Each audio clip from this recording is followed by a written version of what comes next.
Witchy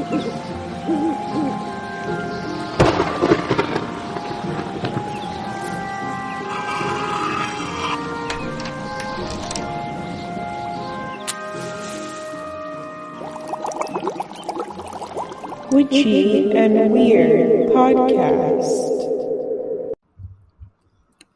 Hello, I am kind of going to get on my soapbox. Well, first of all, welcome to Witchy and Weird. I'm Amanda, your host, your favorite witchy they, them. And I have had some experiences recently, some run-ins, if you will, with New Age spirituality people. And if you haven't listened to any of the other episodes, I don't really like New Age spirituality. I think that, well, it's culturally appropriative.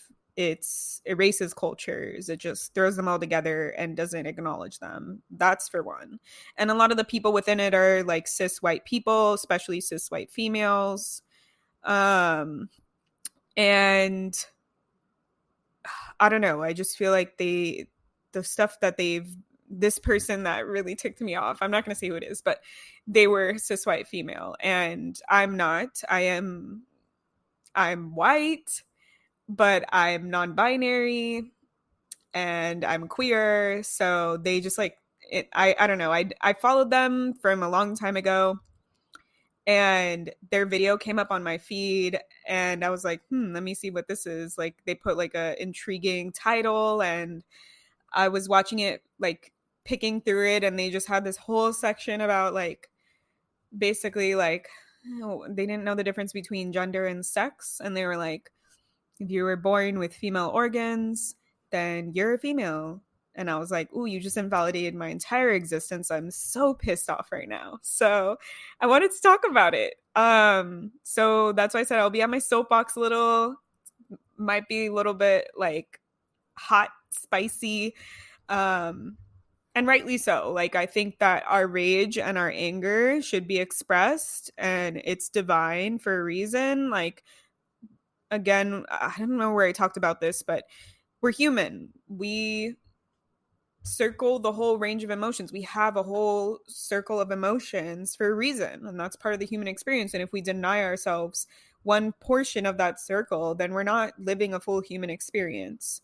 And rage and anger are demonized and like in modern society. So we should express them. We should let them come out, and they have just as important messages for us as happiness and sadness and all the other feelings, right?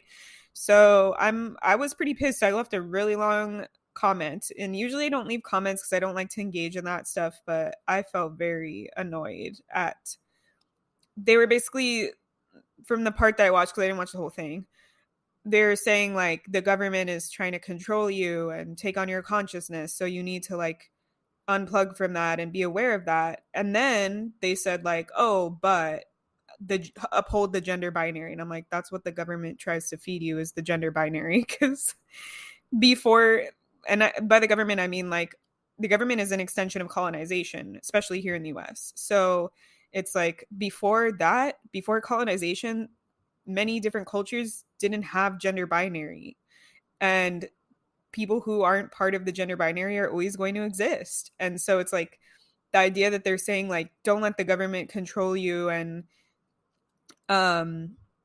like make you like brainwashed into thinking about their beliefs, but then they're like, but uphold this one belief that the government has created over time that maybe they didn't understand or see that that's where it came from. But I just found it very hypocritical. So I left a message describing that. But anyways, there's so much knowledge to be like gleaned from these experiences that I wanted to like distill it and to share it with you.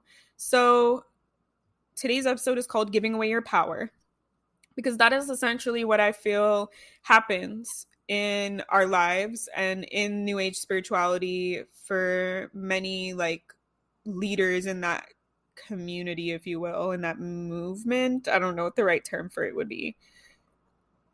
But basically, like, when you think about it, we're conditioned from like birth pretty much, to give away our power to different types of people, different communities. So we give away our power to our parents, right? Like some of it's understandable. Like, yeah, listen to your parents, you're a kid, you don't know how to keep yourself safe yet. Okay. But in a lot of our upbringings, because we are conditioned to do that, and it's evolutionarily in our like DNA to look to our parents for safety and to learn things, we get conditioned to maybe give away our power based off of however our parents and our childhood upbringing is. So it could be good or it could be bad. And then in school, like in US school system, like I went to public school, like the whole school system was created by Rockefeller in order to keep the labor class like part of the labor class. And I know like the labor class doesn't, it's like broken up into the lower and middle classes now. But back then, that's basically what it was. It was like we need to create a curriculum that teaches people how to fit in a box, that teaches people how to be obedient, that teaches people how to stay in whatever space that they wanted them to stay in. And so a lot of school is conditions us to give away our power and just to listen to certain people, listen to certain authority figures, just accept what they say as truth, to learn how to fit in. Like I remember like from like first grade, we had to like after recess or lunch line up in a line, and if we didn't line up single file, certain space, all both feet on the line, then we would wait there until everybody did. Like that's a form of conditioning. Like why is it so important that we're all standing in a unique or in a not unique in a uniform line? Like I get that it's easier for the teacher, but it teaches us that we that's how we should live our lives, right? um and there's tons of other things like societally, like if you're female bodied or you were raised as a female, you're conditioned to listen to men as authority figures. You're conditioned to like be meek or not speak out, or all these different conditioning things that get, I guess, like consciously or unconsciously teach us to give away our power. And that's something that I just want to call attention to because it's happened regardless. Like I want to say, like, don't feel bad. Don't be like, oh fuck, like I gave up my power for so many things. Like, what am I thinking? I'm stupid. No, no, no, no, no. That's how we were raised. That's the system that we were born into, that we were brought up into. And like I said, not all of it is bad. And it's your choice to choose that. But I think sometimes we go through our lives not recognizing that we do that. And that's why I said it's conscious or unconscious. So I just want to bring that up to say, like, don't judge yourself for that, for feeling like, how was I like naive enough to fall prey to this? No, it's not for that point, but it's just to raise awareness. So it's like the idea of the shadow is that we're taking things from the shadows of our unconscious or subconscious and we're moving them to be seen, right? So we can start seeing them. That's a huge part of shadow work. So that's kind of where I'm here in this space, is to show you like maybe we didn't think about certain things, and then we're just following these programs, these cycles, and now it's like, whoa, I didn't realize like I do that because of like the way I was conditioned, right? So a common example, I think I talked about this on my Instagram live, that I realized actually from another podcast, like a true crime podcast of all places.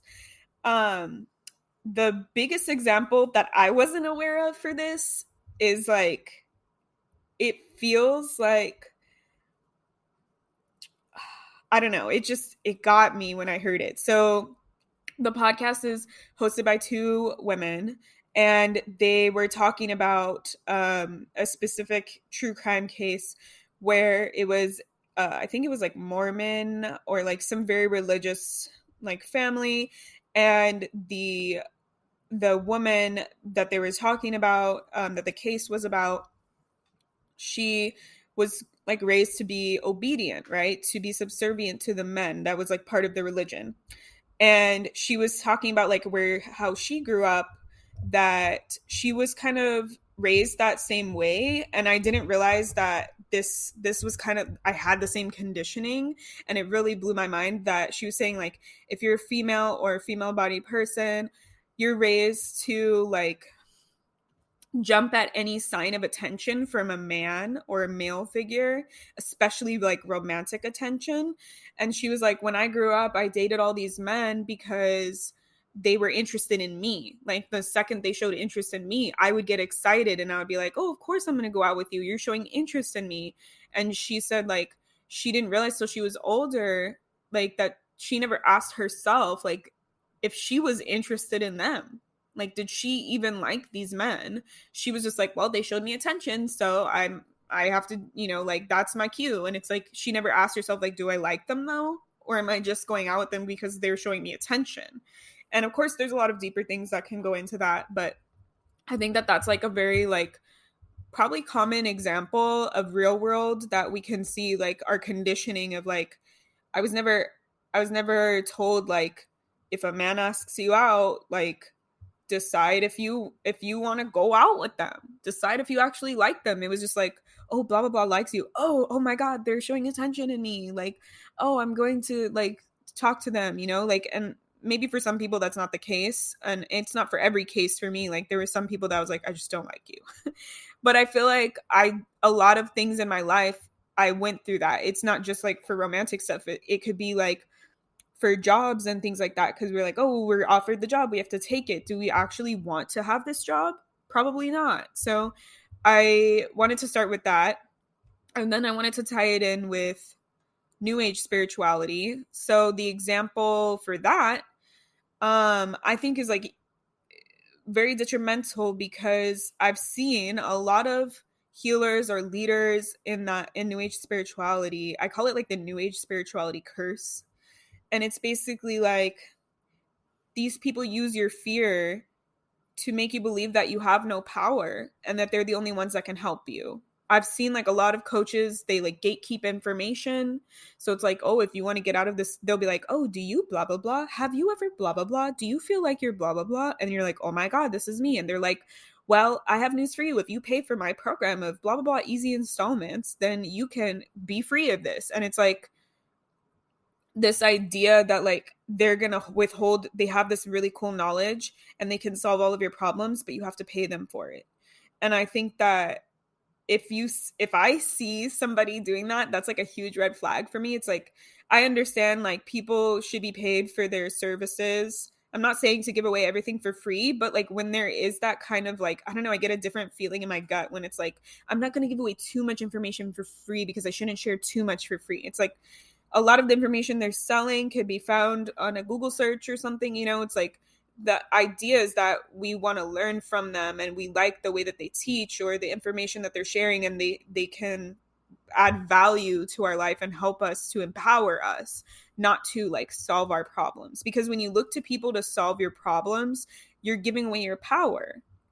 You're saying like, I'm fearful about X, Y, or Z, and I don't think I can solve my problem, or I'm not, I don't know, like, I don't have the power to do this. So this other person is the only one who can help me. Versus when you're making an empowered decision, you're like, I could probably do it on my own. Maybe I don't want to. Or I'm tired of doing it on my own and I'm going to like, seek help for this. Or this person, I could do it on my own, but this person is going to help me exponentially like fix the problem or whatever. Not saying everything is a problem, but fix it like quicker, right? So I really think that it's a subtle shift. And usually my intuition like picks up on it because I'm like, oh, I don't really like that, that word choice that they're using or things like that. And I also feel like when you're buying into somebody like that, that's very like cult behavior to me. Especially because I listen to a lot of true crime.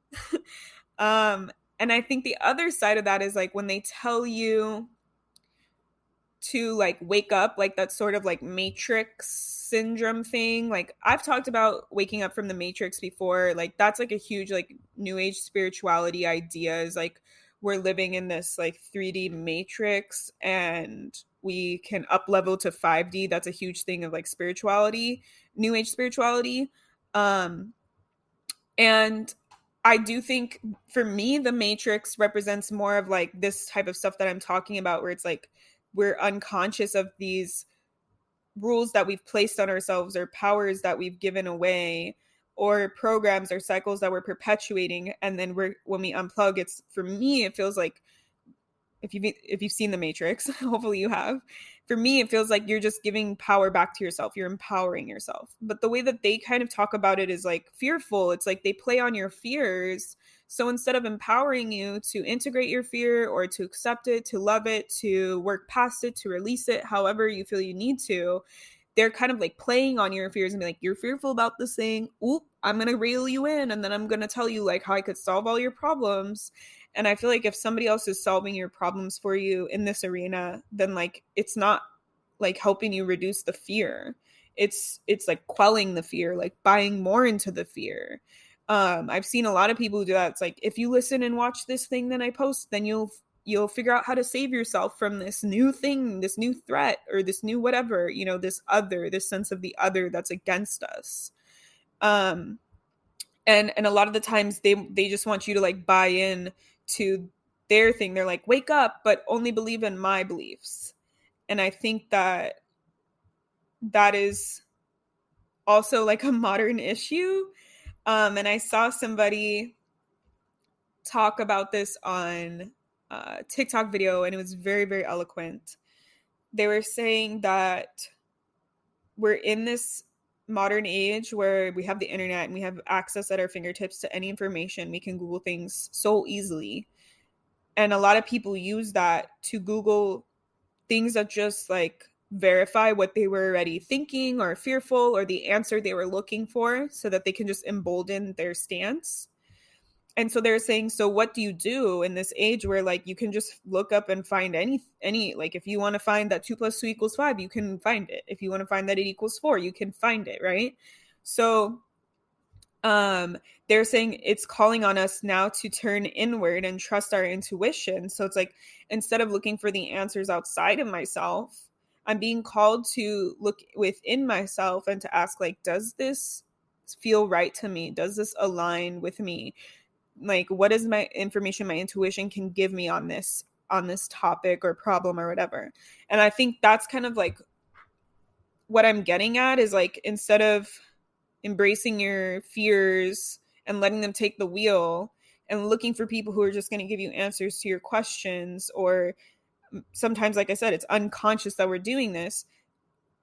Part of a huge thing that I teach and that I'm about is empowering you to trust your intuition, to work with your intuition, to grow it, and all these things. Because of that reason, like, that's why I really liked that person's like TikTok video, because it was like, wow, this makes a lot of sense for why I do what I do. Because like I said in the beginning, like, some of the things that we're conditioned are good and bad, and that's for your choice to decide. I'm not here to tell you like what things are good and bad. I'm just here to kind of like point out things and be like, okay, now make your decision, right? And I think that is a huge way that we can avoid getting trapped in these like cycles, or perpetuating cycles we don't want to, is by tapping into our intuition and saying, like, this thing that I just learned, does this feel right? Does this resonate with me? And that's, like I was saying, like, red flags for me when people use certain language that my intuition is like, we're not about this. And so I'll move on to the next thing. And I think that that's an important, like, I guess, thing to build with yourself, is to build that trust and knowledge for your intuition so that you can feel empowered in those decisions. And also, like, I've seen a lot more people talking about this, which is great, that it's like healers, coaches, spiritual, like, people who are professionals, they've been saying, like, my job is not to heal you. I'm not a healer. What I'm doing is I'm here to hold space or be a catalyst or provide information so that you can heal yourself. And that is kind of like the belief that I come from, that it's like, I'm not here to give you answers. I'm not here to solve things for you. I'm just here to help make it easier, to help point it out, to help hold the space, to help make you feel safe or seen, or bridge the gaps of where you were missing things, so that you can ultimately, like, find yourself, like, come back to yourself, build that relationship with yourself and your intuition, so that you can heal yourself. Because that's where I think, like, a lot of people don't end up liking like traditional therapy and things, because it's like, I'm giving you an answer. I'm spoon feeding it to you instead of you feeling like, yes, this feels true for me. This like resonates with me. I can accept this. I can integrate this. And I think that when we do it with ourselves, we can't be like pushed into something that we're not ready for. Like your intuition and your body gives you exactly what you need. Um, so hopefully that wasn't too like yelly, but it's just something that I've been seeing a lot, and I feel like it's just unfortunate.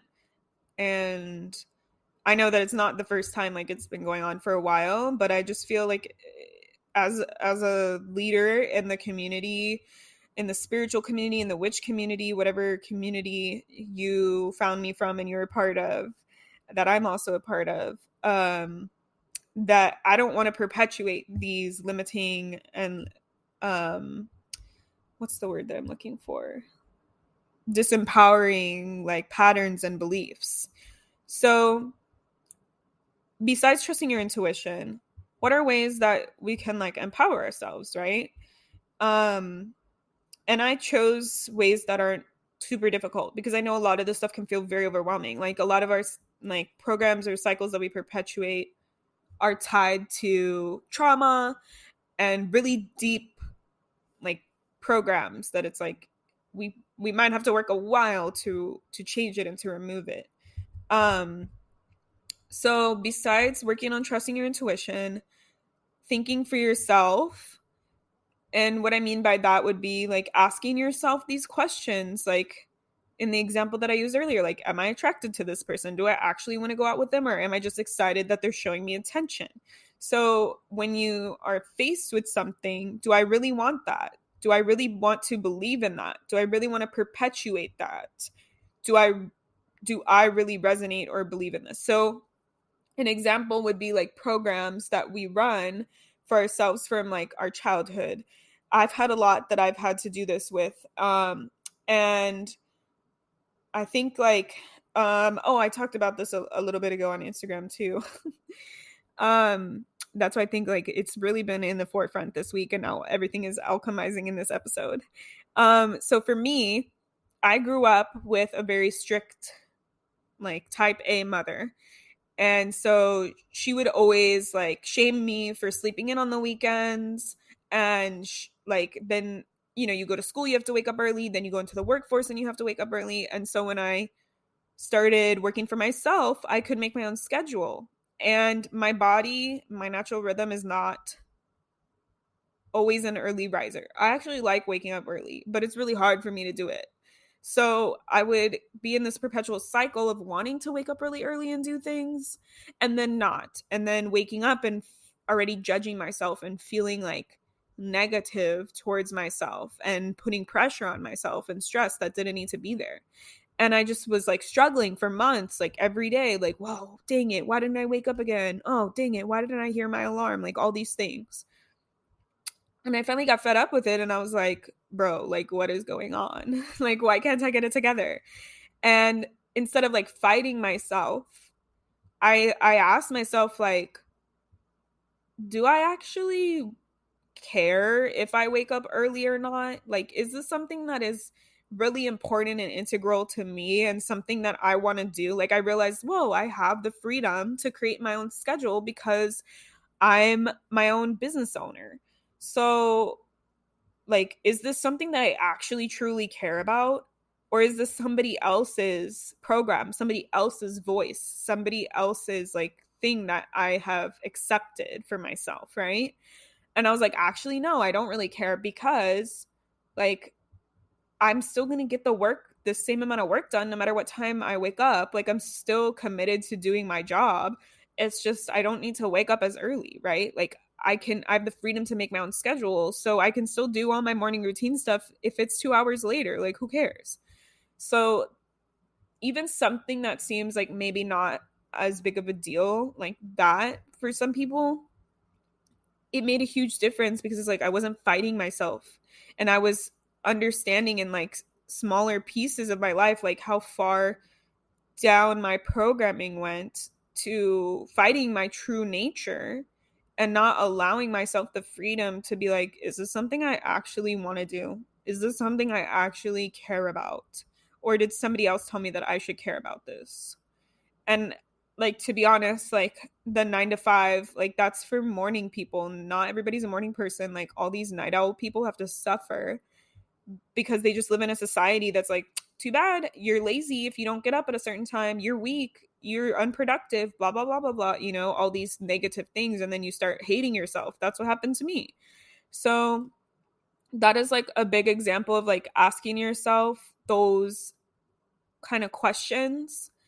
And I call it like asking empowering questions, because we always want to ask like an open-ended question that will like get us closer to our answer, or will help lead us towards the answer. So it's like, do I really want that? Do I really want to believe in that? Do I really want to perpetuate this cycle? Like, is this something that I actually truly want? And I will say, as a tip for this, don't ask your mind, ask your body. And the way that I do that is I just close my eyes and I take a couple deep breaths and I put my hand on my heart. And then I ask the question, and I like with the intention of asking it to my body, like I ask it to my heart. And then I hear the answer. Not everybody's intuition, not everybody has clairaudience, which is when you can hear psychically, but you'll know what the answer is. Your intuition will tell you, right? And because if you ask your mind, you might be asking your ego, you might be asking that person or that pattern, and they'll respond for you, and it's not actually you that's giving the answer. It's not your true desires, your true essence, your soul. So if like asking your heart feels weird, ask your soul, ask your desires, ask I don't know, like your higher self. Like ask something that feels right to you, that is like the real you, and not like your fear response or your ego or your programming, right? Like that voice in your head that's your mom. Like don't ask that person when you're asking these questions. And then checking in with yourself often, I think, is a really good thing to do too. So like we evolve as humans, and something, at least for me, that is a thing, is like the constant change feels like, I don't know, it makes me feel like I'm like a fake. Like if I've decided to agree to this thing, that I need to live like this for the rest of my life. I need to uphold this value for the rest of my life. And we're humans and we change. So as we change and we grow and we learn, it's okay to reevaluate. In fact, it's encouraged to reevaluate. Does this still resonate with me? Is this something I still want to uphold? Because like we grow and some programs or cycles don't serve us in our new reality that we've created for ourselves. So it's okay. Like don't judge yourself. Oh, well, I used to do this and now I don't, like, because what you're doing now is saying like these old programs, I don't like them and I want to create new ones. So it's okay to change. So check in often with yourself and see like, is this something I'm still cool with? Because if not, like you have the power to change that, right? That's why I called it like giving away your power, because it's like we're believing that we can't make rules for ourselves. We can't change the way that we were raised, right? Like I believe that we have our true self, like who we actually are, and then we have all this programming and trauma and other things that's piled on top of us. And then we think like that's who we are. And it's really like I view it, the spiritual journey, as like a process of uncovering, pulling away those pieces. Like I see it as like weeding out in the dirt like roots and other things that aren't really like planted by us, until we can like feel like this is truly me. This is truly what I want. This feels the most aligned, the most at home, the most real for me, and not something that I'm just doing because somebody told me to. So that's definitely like how I view it. And the next part, I'm going to take a break and then I'll come back. Okay, so I'm back. um, so The next thing that you can do, if you're like, how do I know if I'm like perpetuating a cycle, right? Like, how do I know when I'm in it? So, one thing that you can do is to start like taking note of your like processes or like your way of life and how it makes you feel. Like if you do,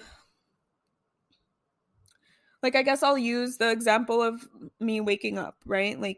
I like I said, I would wake up and be annoyed at myself, judging myself, angry at myself, feel like I ruined the day. Like, if something that you do all the time, like, makes you feel like something similar to that, where it's like, I don't like this. Why am I like this? Like, if you're asking yourself those types of questions, or if you're just like, fighting yourself all the time, like you need to be more this, why aren't you more this, like think about like that, those instances as they pop up, and try and like be more aware of them. Like if you're consistently putting yourself down for doing something a certain way, or judging yourself, or like wishing you were some other way, then that's like a signal to yourself, like, why am I doing this then? Like if I'm like hating on myself like consistently because of this thing, like I'm gonna get that shit out of my life. Like I don't need to hate on myself. That is not a norm. And that's also something I had to learn too, is like I need to embrace who I am. I need to become comfortable with who I am actually and at the core, instead of like train myself, change myself, fight myself. That's like a huge thing that I feel like we're taught, which is part of what I was talking about. It's like we're conditioned to exist in a system, in a program or whatever, and many of them, not just one, but that doesn't always fit. Like we don't, not everybody is neurotypical. So neurodivergent people struggle with this. Not everybody's a morning person. Night owls struggle with this. Like every like for every reason, right? Like I wasn't binary, I'm non-binary. So I struggled fitting in a binary. Like there's so many like things that we can ask, like am I struggling in this? And if you like see, if you start to see that, then your main goal is like, I don't need to fit in. I don't need to be within the system. I don't need to make myself quote unquote better or change to be in a system to fit into a box. If it doesn't work for me, then I don't keep it, right? Like that's something that you owe to yourself, and it's going to make your life easier. I was so stressed out and so annoyed all the time, and my days were like terrible because I woke up all like grumpy because I just for like just because I decided, oh, I'm gonna keep perpetuating this cycle, and I wasn't aware of it. Then when I became aware, I was like, well, seriously, I don't need to fucking do that, right? So it's like, and now if I do want to get up early, it's a lot easier because I'm not like doing it like begrudgingly. I'm not like, oh, I don't want to get up early because I don't want to follow somebody else's rules and somebody else's system. Now it's like, if I want to get up early, it's for me. It's because I chose. And that's a lot easier now to get up early. Even with my ADHD, it's so much easier when I just tell myself the night before, like, okay, we're going to make sure we get up early. Than I do because I'm doing it for me. I'm not doing it like because somebody else told me, and then subconsciously I'm like spiteful and I'm like, fuck that. I'm never going to get up early because my mom told me I have to get up early. I don't want to listen, you know? So really like don't fight yourself, don't blame yourself for who you are. Like that system is designed to make you feel like other, to make you feel bad about yourself. It's designed for neurotypical straight white males, right? Like that's what the system is designed for, and not everybody identifies or falls into that category. So if you don't, then like don't feel bad. Like you don't, like the system wasn't designed for you, so make your own system, right? Like that's what we're doing, is we're returning to our intuition and how we feel and how we are, and we're as much as we can. I know like if you work a 9 to 5 and you're a night owl, like you're kind of fucked, right? Like you can't stay up late. And it's like it's shitty, and that's the norm, at least here in the US. But then when you know, you have the choice, right? Do I want to keep doing this Am I okay with that? I'm aware, so maybe it's not as bad now that I'm aware. Or maybe you're like, fuck that, I'm gonna become a business owner. That's cool too, right? So I just think it's like putting yourself in as many positions of power as you can is gonna make your life easier. Like really vibing with who you truly are and what you truly believe, instead of trying to like uphold somebody else's truth or somebody else's belief, is going to make your life a lot easier. um yeah, I'm trying to think. There was one other thing I wanted to say and now I can't remember what I was going to say. um Working with yourself. Oh, so like ways that's what I'm like, what was the original thing? So I've started this by saying like you can look out for how it makes you feel, for how you're judging yourself, how you're treating yourself around certain actions or cycles or daily routines or patterns or things.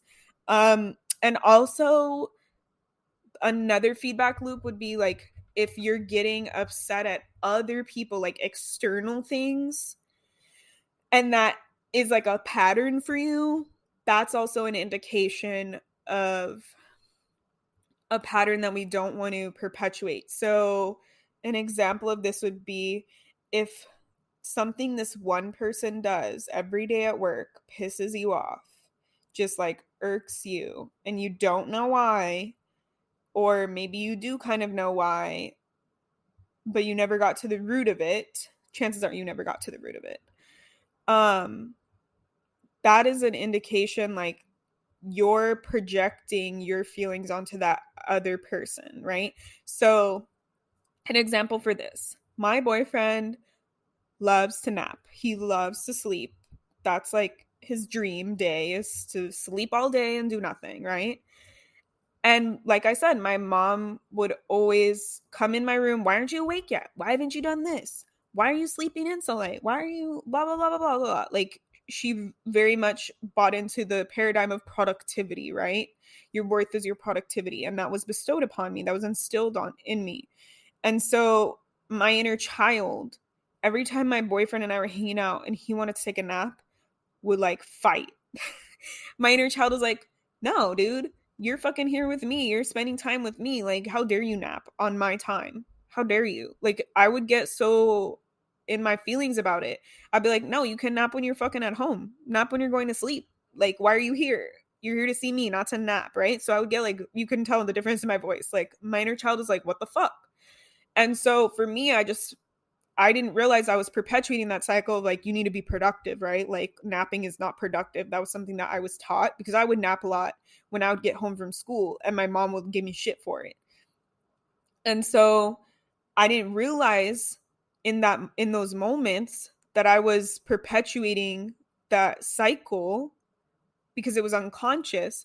But also what I was doing was projecting, my inner child was projecting its like unresolved feelings onto him. So it was like, if I didn't get to nap and if I got in trouble and blamed and called lazy and all these things when I was a kid, then then I'm not going to let you nap. Like that's not fair. It's like when you get in trouble for something and your sibling doesn't. You're like, "What the f?"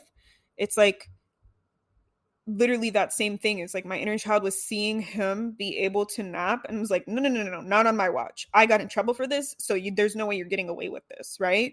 It's like that kind of energy. And we do that a lot to other people. We project these like insecurities and these anger pieces and traumas that are unresolved onto other people and their behaviors. So it's like their behavior is like triggering us, and it's showing us like, oh, and we're not aware of it all the time. We're just like, that person always irks me. That's a pet peeve I have. Oh, like I just don't like that person because X, Y, and Z. And sometimes not like sometimes the people like are jerks, or sometimes they do something that hurts your feelings. That's understandable. But a lot of the other times it's like taking a step back when you realize like if it's a pattern, right? Like they're doing the same thing over and over every time it happens, it really irks you. Asking yourself like why? The same kind of empowering questions like, why is this piss me off that this person is doing it? Why am I getting so emotionally invested? Like I asked myself like, why am I so bothered when my boyfriend takes a nap, when he wants to take a nap? Like, he works a 9 to 5 job. If he wants to take a nap on the weekend on his time off, that's his choice, right? Why do I feel the need to control him? Like, asking yourself questions like that, then you get the answers. You'll eventually get down to like, and just keep asking yourself why, right? So it's like, why am I so annoyed that is taking a nap? Well, because I wanted to spend time with him, and I think that when he's sleeping, he's not spending time with me. Okay, so why is it so important that he spends time with me? Well, because it's not productive. Why isn't it productive? Like, keep asking yourself like those why questions, and then you'll get to the root. And the root was like, well, because I got in trouble for it. So why is it okay for him? And so then I learned like, oh, this has nothing to do with him. And actually, like, nothing to do with, like, I don't really care if he naps or not. It's just like I was hurt, and I was projecting that hurt onto him.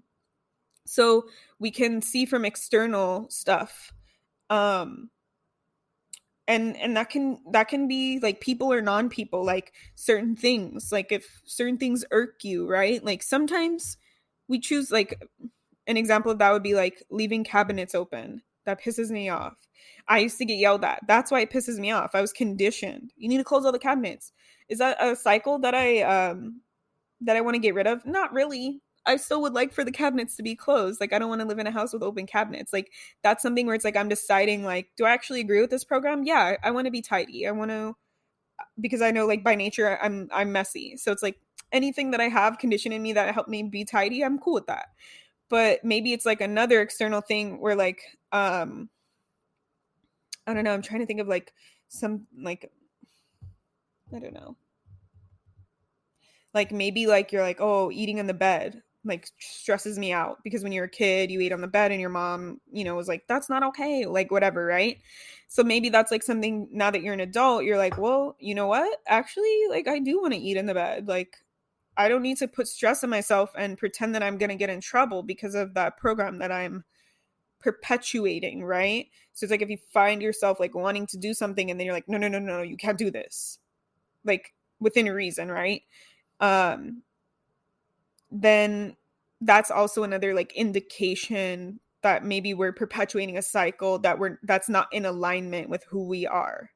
um and sometimes it can just be like when you're doing the cycle or the action or whatever it is, you just feel off, like it feels wrong, but you're doing it anyways. Like, for me, I would emotionally eat a lot as a kid. And I realized I also used it as like gratification, because I would like walk by the fridge and like sneak something out. So it was like exciting to like get food and nobody knew. And now that I live on my own, it's like nobody's here to tell me I can't eat that thing, because my mom would buy like an ice cream for all of us and then an ice cream for her. And then when our ice cream was gone, I would like sneak like spoonfuls of her ice cream every time I walked by the fridge, just like in rebellion. And it was like exciting. So now, like, as an adult, it's like, oh, what's this like forbidden snack in my mind that I can go and eat all the time? And on top of that, have the emotional eating. And so now, as I'm like healing more and like not feeling the like learning better coping mechanisms besides emotionally eating, that like program is still within me, the need to emotionally eat. And so I'll get all the food ready and I'll sit down like late at night, and then I'll be like, I actually don't really want this. Like, I don't know what the reason is. I'm not really hungry right now, but I'm still like just going through all the motions. So it's like I realized that after a while. And so I know that takes a lot more concentration to be aware of, because if we're just perpetuating that cycle, we might not be aware, right? Especially something like emotionally eating. So I've been like trying to be more aware every time I'm like, ooh, time to get my nighttime snack. It's like, wait, am I actually hungry? Like, I ask myself, am I hungry? No, I'm not hungry. Then I'll go sit down. So having those types of like feedback loops for yourself, where it's like it felt weird, it felt like off, like, actually, I'm not really hungry, why am I eating this? Like those types of feelings. Like if you're like, actually, why am I doing this? I'm not really getting any excitement or joy out of this. I'm not getting anything positive out of this. Then why am I doing it? Like if you have those types of feelings, or even if it's like, this feels wrong, but I'm still like forcing myself to do it. Like for me, one for like that would be like when I discovered that I was non-binary, right? Like I didn't I feel like it wasn't until 2020 or maybe even this year, I think maybe 2020, that I realized I was non-binary. And for me, I really like makeup. Makeup was a way for me to, in college, I got into makeup. I wasn't really super into makeup or even good at it before that. And so I made it a point to get good at it. But then it was a very expressive time for me in college. Like I wore like, not like traditionally pretty makeups all the time. Like I would just wear like bright colors and crazy stuff to like push the edge for myself and feel more aligned. And of course, like other self-expression, like haircuts and things like that. And so then when I got into the workforce, I couldn't really do all those crazy makeups. So I was just doing like regular, like feminine makeups. And then when I started working for myself, I was like, well, I don't need to, who am I impressing? Like, I don't need to show up in society as like a woman, right? Like, so why am I doing this? And then I realized that was the reason. Like, I was like rejecting makeup because I was like, actually, this doesn't feel aligned for me anymore. This, and I was like, why? You love makeup. Like, you have all this makeup that you bought and like you were obsessed with it and you would do all these cool like crazy looks all the time and stuff. And then I was like, I don't know, I'm just not feeling it. Like I don't want to be feminine right now. And I realized like it was me like perpetuating this cycle of like looking, that I needed to look feminine to society when I was going outside, right? And so now it's like I'm using it, makeup, when I feel like it and to look how I want to look, but it's not like for a purpose. It's not like to I forgot what the original reason was, to be honest, what I was talking about. um the emotional stuff, right? Like it felt off for me. That's, there we go. Okay. So it was like I wasn't feeling it. So I took time off from it, like a while. And now I'm like, well, actually, I'm comfortable with who I am now, with being non-binary and comfortable. Like I had to work through a lot of stuff. Don't get me wrong, about presenting as feminine, the need to present as feminine. It was like I'm perpetuating this cycle, but I don't align with it. It doesn't sit right with me. It's like I'm just presenting as feminine because I'm female body. Like I have female sex organs because I was raised as female, because I felt like society expected me to look female. And I wasn't asking myself, like, what do I want to look like? What do I resonate with? And so now that I'm like getting back into makeup again, not as crazy as in college, but I feel more comfortable with it. Like when I put on like eyeliner and mascara or I pencil in eyebrows and stuff, it doesn't feel like I'm performing and I'm like showing up as something that I'm not. It feels like I actually like doing this because it makes me feel more confident, it makes me feel fierce. It matches the vibe that I have that day.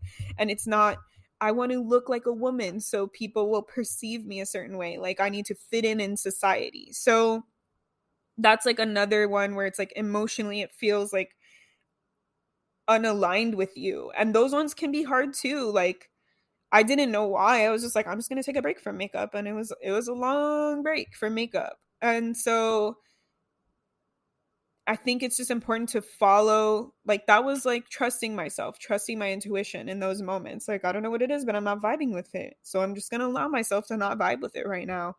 And through that, I was able to give myself space to realize, to make these realizations that like this is why I felt like this is what I needed in that moment to help me to work through, because I did my own personal emotional work around performing my gender, right? Performing a female and feeling the pressure, societal pressure, whether I put it on myself or whether society did actually put it on me.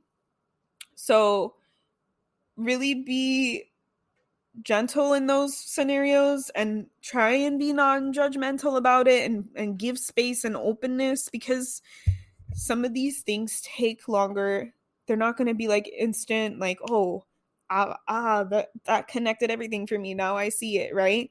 Sometimes it takes a while. Like the thing with me waking up, like that took me like 3 or 4 months. And then I finally was like, why the fuck am I doing this? So yeah, just be gentle, go slow. You don't need to do all of them at once. Maybe pick one at a time to focus on. Like you can do some and then stop when you feel like you need to stop. If it comes back up, you readdress it. Like, it's all a process. Unlearning is a process.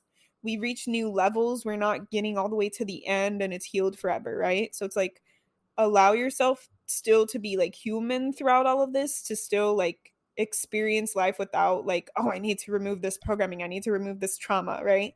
Like, have that balance of like, I did a big thing, now I'm going to take a rest and integrate this, give myself time to integrate it. So yeah, I think that's all I want to say on that topic. I think this was a really cool episode. The second part was like very, very applicable, good stuff.